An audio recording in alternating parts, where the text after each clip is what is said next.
चर्चा करनी है। आप लोग भी अपनी बात कह सकते हैं, कुछ बताना चाहें तो बता सकते हैं, फिर हमसे जो चाहेंगे हम भी प्रयास करेंगे।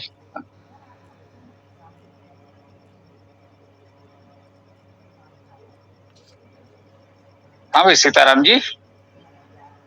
जी स्वामी जी, सर्वप्रथम तो यही प्रश्न है कि ध्यान क्या है, इसका परिचय हो और धीरे-धीरे बढ़ते जाएँगे। जैसे अगला सत्र रखेंगे अगले रवि शनिवार को, तो उसमें इसकी लाभ बताने का प्रयास किया जा सकता है और आगामी समय में हमें किन बातों का ध्यान रखना चाहिए, दिनचर्या कैसी हो हमारी, तो इस पर भी चर्चा की जा सकती है।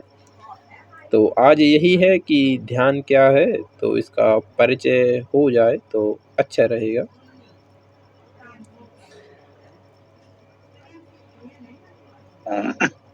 तो आरंभ करते हैं।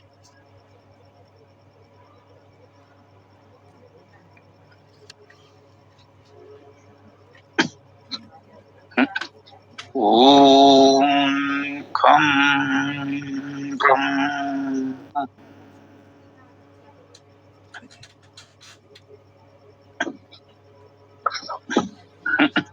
आज का विषय है ध्यान। ध्यान क्या है? जो हम लोगों की अपनी शैली है, वेद की दृष्टि से जब हम विचार करेंगे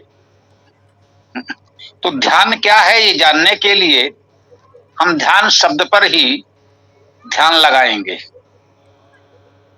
ठीक।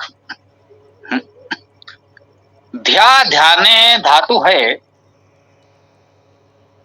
किसी भी विषय पर एक चित्त हो जाना, अपने मन को केंद्रित कर देना, ये ध्यान है। सामान्यतः ध्यान की चर्चा योग के संदर्भ में होती है। योग का आधार पतंजलि कृत पुस्तक है योग दर्शन या योग सूत्र, जो वेद के उपांगों में है। वेद के 6 वेदांग और 6 उपांग होते हैं।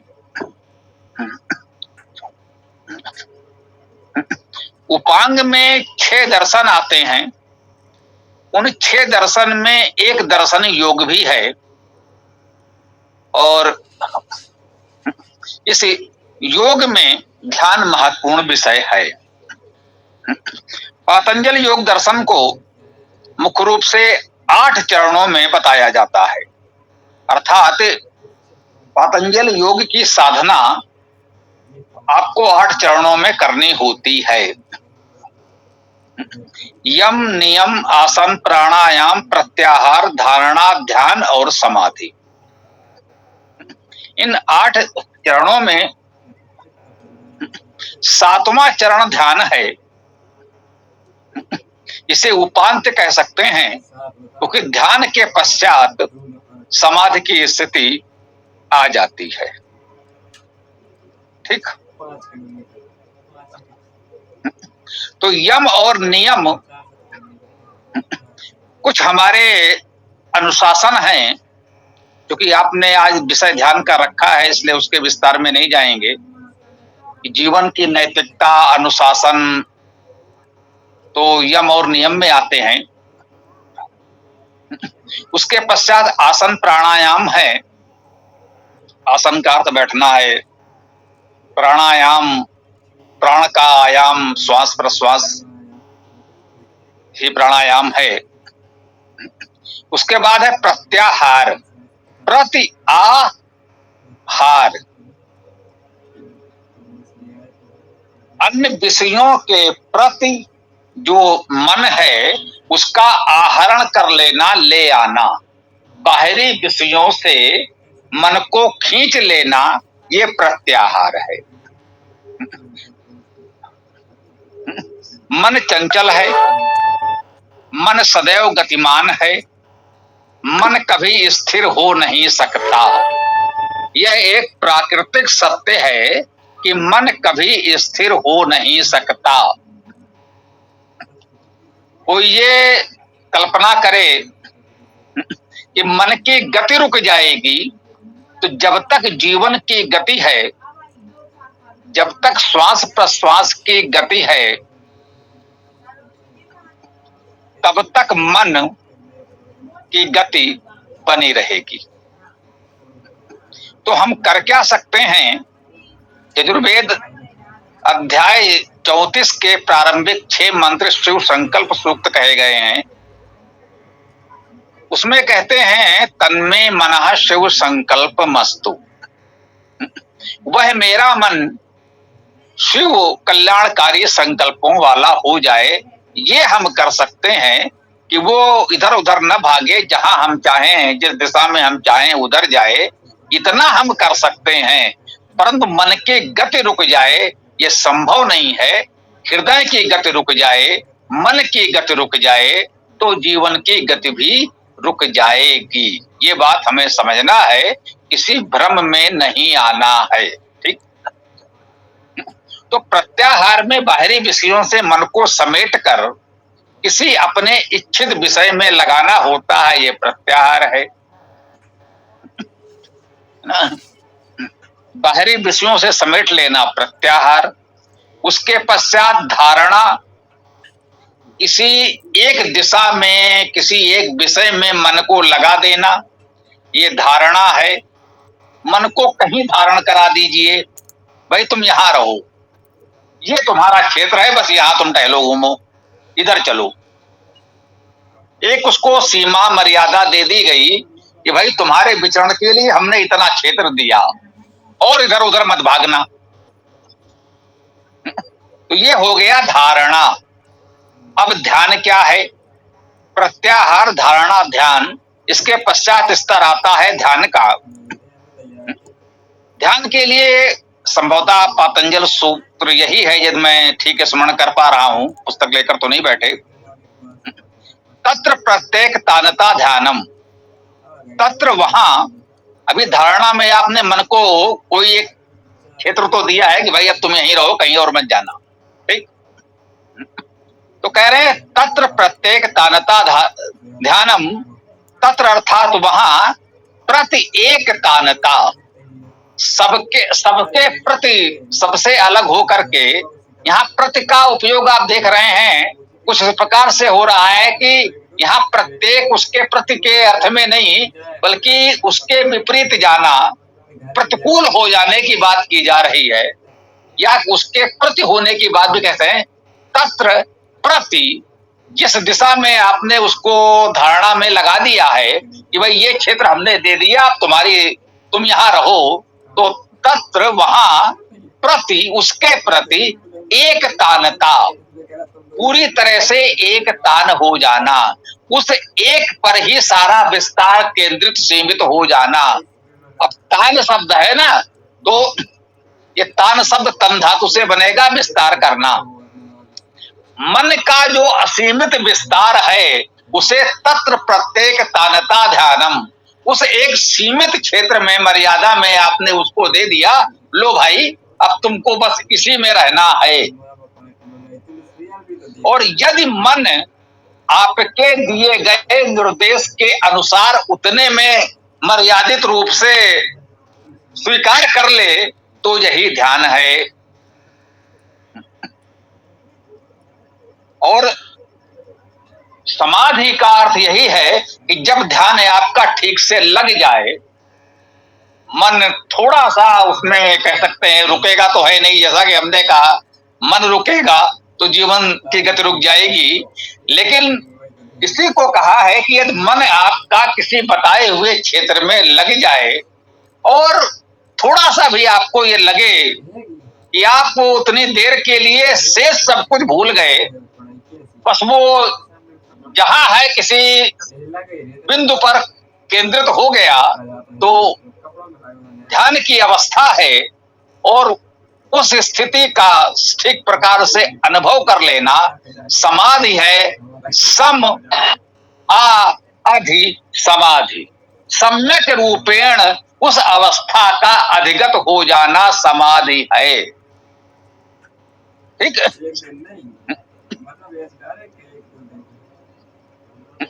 तो प्रत्याहार, धारणा, ध्यान, समाधि ये मन को बाहर से खींच कर धीरे धीरे भीतर किसी एक स्थान, बिंदु, क्षेत्र में केंद्रित करने के प्रयास का नाम है। इनको अलग अलग करके न देखें तो जो अनेक प्रकार की ध्यान की विधियां प्रचलित हैं, सैकड़ों प्रकार की ध्यान की विधियां प्रचलित हैं, जाने कितने बाबा जी अलग अलग प्रकार से तथाकथित ध्यान करना सिखाते हैं। वो बस यही बताते हैं कि प्रत्याहार करना है, मन को बाहरी सांसारिक विषयों से खींचकर कहीं एक जगह ला देना है। आप किसी, यदि जिसे कह सकते हैं साकार उपासक हैं, किसी मूर्ति प्रतिमा के प्रति आपकी आस्था है, तो बोले भाई आप इस प्रतिमा का, इस चित्र का, इस स्वरूप का ध्यान करें कि हमारा इष्ट ऐसा है। अब लोगों ने कहा भाई साकार और निराकार की समस्या है, तो कुछ बाबा जी ने इसका और लाभ उठाया, बोले गुरुजी का ही ध्यान करो। कहा इसमें पढ़ोगे कि भाई ईश्वर साकार है या निराकार है, क्या है, ईश्वर जैसा भी हो बना रहे दो, गुरु तो तुम्हारा साकार है ना, चलो गुरुजी का ही ध्यान करो। तो बहुत से बाबा जी संस्थाएं गुरुजी का ही ध्यान करना सिखा रहे हैं। हमने कहा भाई ध्यान करना है किसी का ध्यान करो भाई, जिसको बहुत प्रेम करते हो उसका ध्यान करो, माँ का ध्यान करो, है ना। अब उस अर्थ में कह सकते हैं माता पिता गुरु का ध्यान रखना चाहिए, और इस रूप में भी चाहे तो कुछ देर कर लेना चाहिए। आप जिसको बहुत प्रेम करते हैं उसका ध्यान करें। और इसमें एक बात हम कहते रहे हैं अपने योग शिविरों में, किसी समय हमने बहुत योग शिविर किए कराए, योग शिविरों के बीच भी पुस्तक लिखी गई और बहुत कुछ हुआ या फिर इसको छोड़कर पूरी तरह वेद में आ गए, आप सब जानते हैं। हम एक बात कहते थे, ध्यान किया नहीं जाता है, हो जाता है। कोई कहता है ध्यान करो, हम इस तरह से करेंगे तुम्हारा ध्यान हो जाएगा, ध्यान करा देंगे। ध्यान किया नहीं जाता, ध्यान हो जाता है। आप प्रयास करें अपने आप को बाहर से समेट कर भीतर लाने का, ध्यान हो जाता है। शेष जो हैं वो केवल ध्यान की विधियां हैं, प्रक्रियाएं हैं, जो सब लोगों ने अलग अलग निकाली हैं। उनमें से जो आपको ठीक लगे अपना सकते हैं। और हमारी विधि एक ही है भाई जी। आप जब वेद मंत्रों का पाठ करेंगे, वेद सूक्तों का पाठ करेंगे, इससे अच्छा ध्यान का साधन कोई हो ही नहीं सकता।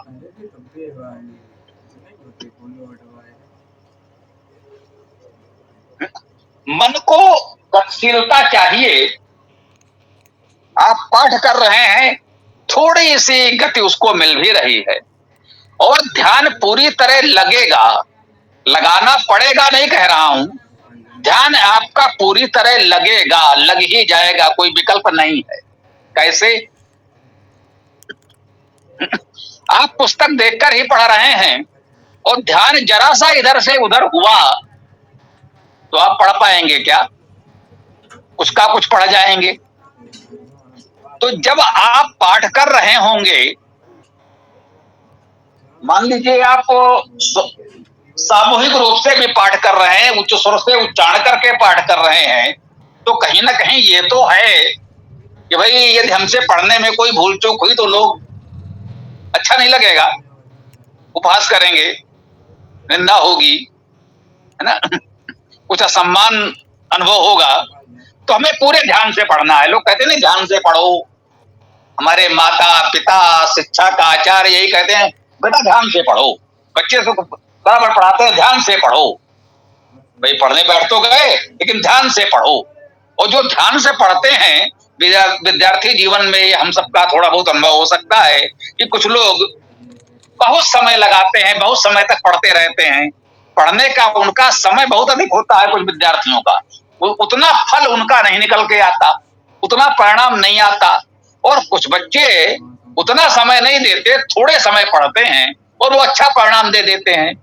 तो अब इसमें दो बातें हो सकती हैं। कुछ तो चिकित्सकीय कारण से कह लें कि भाई उनका मस्तिष्क उतना विकसित नहीं है, वो एक अलग विषय है, परंतु ऐसे लोग थोड़े होते हैं। मना शास्त्र के लोगों का स्पष्ट मानना है कि संसार में यदि सृष्टि को देखें तो बहुत थोड़े लोग, लाखों में कोई होता है जो कथित रूप से बहुत प्रतिभाशाली होता है, कि सामान्य लोगों की तुलना में वो किसी बात को बहुत शीघ्र सीख जाए, कर ले। और ऐसे ही लाखों में कोई होता है जो कथित रूप से कह दें कि अपेक्षाकृत तुलनात्मक रूप से मंदबुद्धि होता है, सामान्य की तुलना में सीखने में थोड़ा सा उसे अधिक समय लग जाए। तो ऐसे लोग दुर्लभ होते हैं, दोनों भी, जो तथाकथित प्रतिभाएं हैं और जो तथाकथित मंदबुद्धि हैं, ये दोनों ही लाखों में कोई होता है।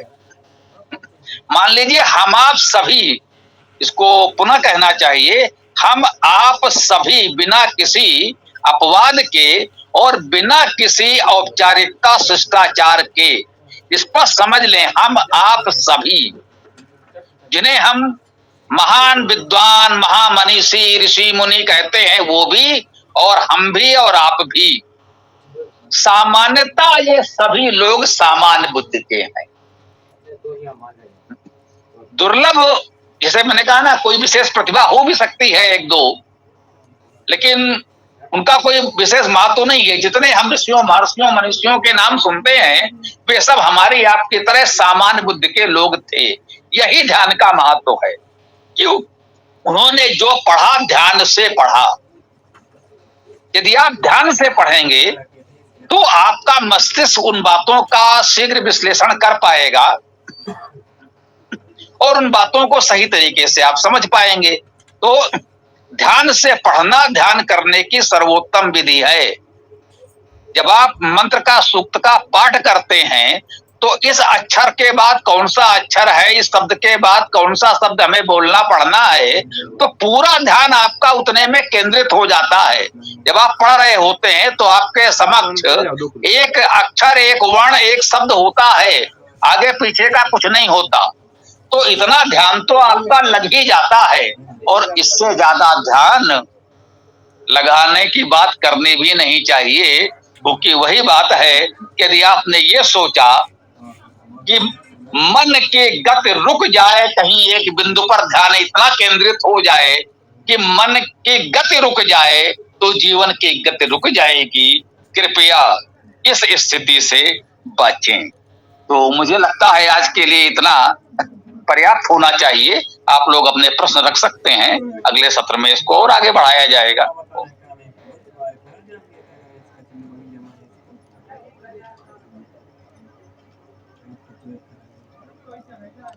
जी स्वामी जी, तो आगामी समय में इसकी ओर आगे कैसे बढ़ें, तो इस पर विचार किया। मेरी आवाज पहुंच रही है? जी बोलिए।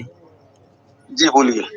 जी, स्वामी जी ने बहुत उत्तम तरीके से ध्यान के परिभाषा, अर्थ, विधि के बारे में बात की। तो मेरा प्रश्न है कि ध्यान करने पर, जैसे अभी अंत में कहा गया कि हम एक जगह पर हमारी गति रुक जाए तो जीवन समाप्त हो जाए, तो ध्यान जैसे लग जाता है तो उस समय मन की गति क्या अवस्था में रहता है? क्या मन गति करता रहता है क्या? ये प्रश्न है मेरा। महोदय, इस पर हमारा यही निवेदन है, आपने ध्यान किया है, आपका अपना अनुभव क्या है? ये कोई सैद्धांतिक विषय तो नहीं है कि इस पुस्तक में ये कहा गया है, इस विद्वान ने ये कहा है। ये तो बिल्कुल व्यवहारिक बात है ना। आपका अनुभव क्या कहता है? आप अपने अनुभव से बताइए।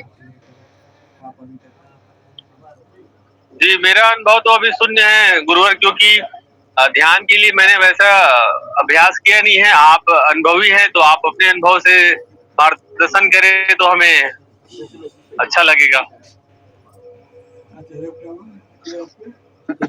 जी, अधिकांश की स्थिति यही है। ये बिल्कुल व्यवहारिक बात है। समस्या यही है कि किसी ने कुछ किया है नहीं, अनुभव है नहीं, और कुछ भी कोई व्यक्ति बताए तो सैद्धांतिक चर्चा आरंभ हो जाएगी। वो तो ये कहते हैं, वो तो वो कहते हैं। इसलिए हमारा यही उत्तर होता है कि आपका स्वयं का अनुभव क्या कहता है।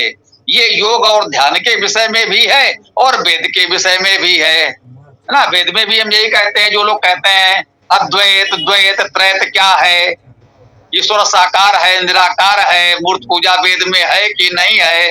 हम ये कहते हैं वेद पढ़ो और जानो, आपको मिल जाए वेद में तो है, न मिले तो नहीं। यही हमारा इस योग और ध्यान के विषय में भी है। कृपया करें, इसलिए सैद्धांतिक जानकारी करने से कोई लाभ नहीं है।